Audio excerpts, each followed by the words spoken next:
In 1986, 29-year-old Russell Keith Dardeen and his wife Ruby Elaine Dardeen moved to Ina, Illinois with their 2-year-old son Peter. Both of them preferred to go by their middle names, Keith and Elaine. Ina is a small town located in the southernmost part of Jefferson County in Illinois. And when I say this town is small, I'm not kidding. In the 1980 census, Ina had a population of 460. In the 1990 census, they had a population of 489. They had a store, a gas station, a firehouse, a bank, a post office, and that was about it. Even today, it's considered more of a village than a town. The family bought a beige and white mobile home and rented land for it just beside Route 37. The Illinois Central Railroad tracks were on the other side of the highway. Elaine was also pregnant with a second child, a daughter, that they were going to name Casey. Keith worked as a treatment plant operator, while Elaine worked at an office supply store. The family were very active at their Baptist church, and they played in the musical ensemble. A large amount of money that the couple made actually went towards Peter's college fund, despite him only being 2 at the time. Keith would even buy Kroger soda cans and resell them for 50 cents each. Overall, they were a well-liked family that were active in the community. Everything seemed to be going well for the young couple and their growing family. Unfortunately, there'd been a rise in murders and rapes in the Jefferson County area, which had 38,577 residents at the time. Over the past 2 years, there'd been 15 murders, including the rape and murder of a 10-year-old girl, which happened nearby in May of 1987. Ina itself also had quite a brutal history. There was a famous case in 1924 where 2 people were murdered by their spouses through arsenic poisoning. There was another famous case in 1985 where a man murdered his entire family while under the influence of LSD. The recent rise in crime caused a lot of concern for Keith, especially with another kid on the way. He didn't feel comfortable with his family living and growing up in an area that was becoming very violent. At one point, Keith actually told his mother that they were going to move back to Mount Carmel, Illinois, where Keith was originally from. But he never gave a specific reason why. He also said it didn't matter whether he'd find a job there or not, and that he was going to move back either way. Now, Keith's mother thought this was a little strange, considering the family were very focused on saving money, and the move would most likely be a costly one. Keith and Elaine went to great lengths to protect their family. They always made sure to lock their doors at night. They didn't like answering the door, and they barely let anyone in the house, especially people they didn't know. They even refused to let a woman who came to their door come in to use a phone. Keith particularly was very cautious. While Keith's concerns and safety measures were obviously justified, it brings up the question of whether something might have happened, or if something was going on to make Keith so paranoid. On November the 18th, 1987, Keith failed to show up for work. Now, this was out of character for him and worried his boss. His boss tried calling the house and there was no answer. He then called Keith's parents, who also hadn't heard from the family. With both Keith's boss and parents very concerned, they decided to call the police and arranged to meet them at the mobile home. They knocked on the door and there was no answer. A police officer then looked through a window and saw people laying on the bed under blankets. Even after knocking, the people weren't moving. The police officers then found the door was unlocked. They turned the knob and discovered the horrific scene inside. Under the blankets were the dead bodies of Elaine, Peter and a small infant. Both Elaine and Peter had been bound and gagged with duct tape, and it's believed that Elaine was bound to a chair at some point. Both of them were beaten severely with a baseball bat, and they both had fractured skulls. During the attack, Elaine went into spontaneous labour. She was well into her third trimester at the time. The exact reason is unknown, but it was most likely from being beaten so severely, the shock of seeing her son being beaten, or it just happened naturally. It's also unknown whether Elaine had been alive during the delivery. After Elaine had delivered her baby girl, the killer then beat the infant with a baseball bat. He then placed them all in the bed to make it look like they were sleeping, and all three of the victims died of blunt force trauma. The police were obviously shocked, and many of the officers on the scene were left traumatised from what they saw. There'd been no forced entry into the home. This ruled out the possibility of it being a robbery, as there were valuables in the house that would have been taken. Additionally, Elaine wasn't raped, which left even more questions as to what the motive was.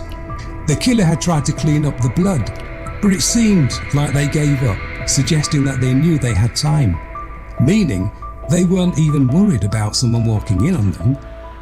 Another very strange detail is the open door. The family were very adamant on not letting anyone into their house, and often didn't even answer the door. It seemed that whoever killed them had been let inside, so it was possibly someone the family knew. But Keith was nowhere to be found.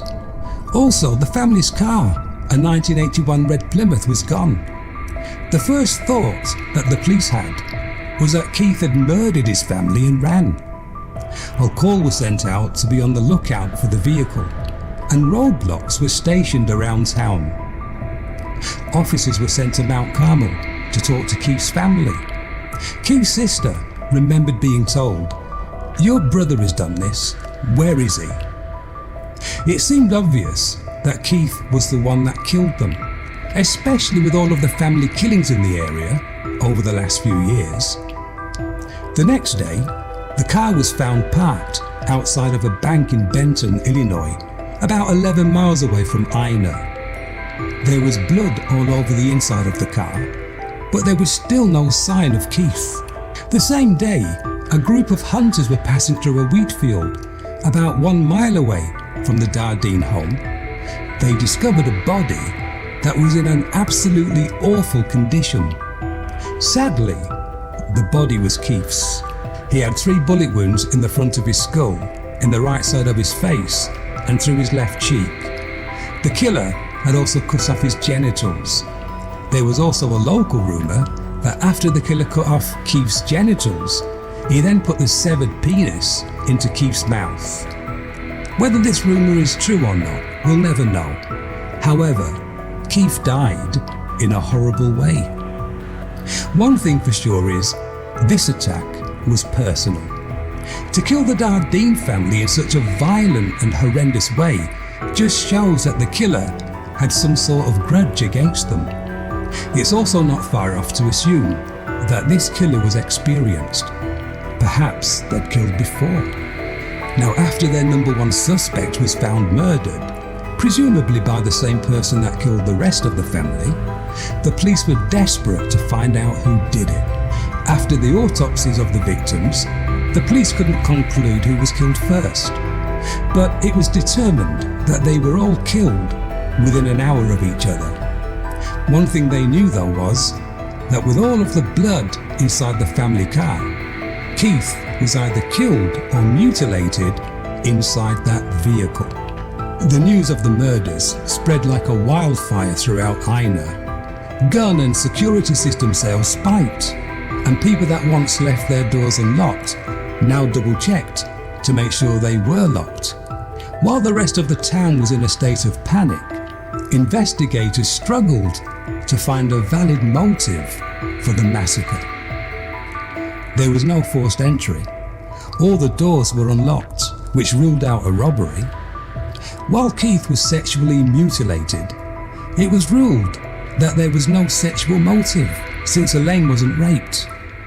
No evidence was found of extramarital affairs, debt, or apparent grudges against them. There was a trace of marijuana found in the house, but they had no evidence they were drug dealers or that they even did drugs. so they assumed it belonged to the killer. Joanne Dardeen, Keith's mother, suggested that maybe someone tried to get Keith to sell drugs, or that Elaine turned down someone's advances, and they retaliated and lashed out. Investigators even went as far to say that the murders could be the work of a satanic cult, and that the killer was trying to appease the devil. This was quickly shut down after experts on cults and ritual killings said the murders had no signs of cult activity. The police mainly theorized that after the killer had somehow gained entry into the house, they then left with Keith and killed him. Then the killer returned to the house, where they assumed he left Peter and Elaine tied up and killed both of them alongside Elaine's newborn baby girl. The investigation was at a standstill, with no leads and no ideas on who could have killed this poor family. We have the pieces of the puzzle, we just have to put them in the right order, said Detective Mike Anthis. For a while, it seemed like everyone gave up on solving the gruesome crime. However, Keith's mother made sure the police didn't forget. She gathered more than 3,000 signatures to try getting the Oprah Winfrey Show to do a segment on the murders. She was denied when the producers said the crime was too brutal for daytime television. Another attempt for a segment was directed at America's Most Wanted, and at first they had the same reaction as the Oprah Winfrey Show, but they changed their mind and did a segment on the murders in 1998. The show didn't generate any new leads though. They weren't any closer to solving the murders than they were in 1987. After 12 years of nothing, the police finally had a viable suspect, a serial killer named Tommy Lynn Sells. Sells was a serial killer that was linked to over 22 murders in America, but claimed to have murdered over 70. He had a childhood filled with trauma. Both him and his twin sister contracted spinal meningitis at 18 months old. While he survived, his sister died. Throughout his early years, he didn't have much guidance, and he really didn't have anyone to turn to. He rarely went to school and began abusing substances at the young age of 7. Around this time, a man from a nearby town befriended Sells. On the outside, he seemed like a man interested in helping a young boy with no one in his corner. He would give Sells gifts, take him out places, and Sells would occasionally sleep at the man's home. Later, it was discovered what was going on behind closed doors. The man was found guilty of child molestation, and Sells had been one of his victims since he was 8. By age 10, Sells had stopped going to school completely. He smoked pot and drank alcohol almost on a daily basis.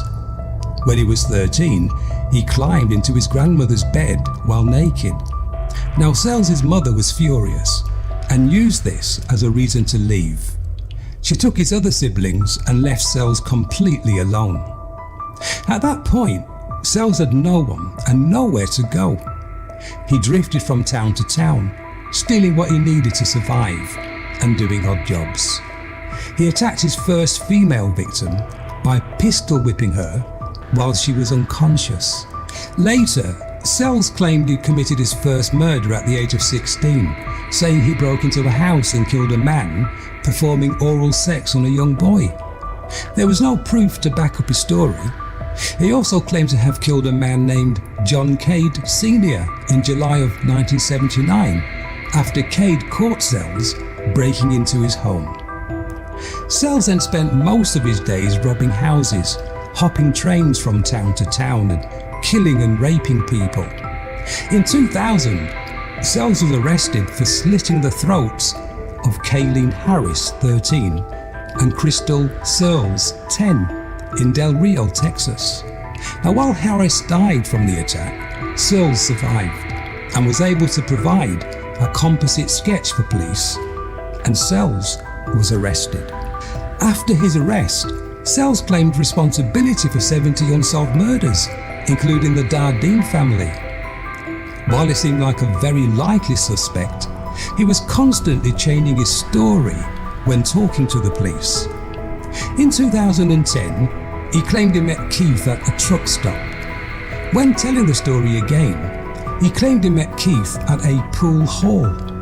In both versions, he claimed Keith invited him over for dinner and to have a threesome with him and Elaine.